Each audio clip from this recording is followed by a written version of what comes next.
Eto na nga at ilalagay na po natin ang hiniwang kamatis, sibuyas at gabi. At siyempre itong masarap na sitaw. Ayan. At ito nga at malambot na ang ating pinakuloang baka. 3 hanggang 4 na oras at ilalagay na nga po natin ang gulay na kangkong at siyempre ang masarap na sili. Paborito po natin yan.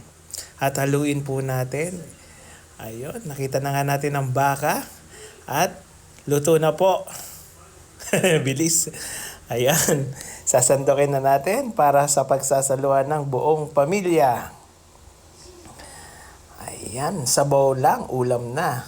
At ang ating mga gulay ay dito lang natin kinukuha sa ating bakuran. Tulad po ng hinalo nating kangkong. Ayan, ang kangkong natin, sariwa at siguradong malinis, organic ang ating mga gulay dito sa bakuran. At ito na nga, ang masarap na sinigang na baka.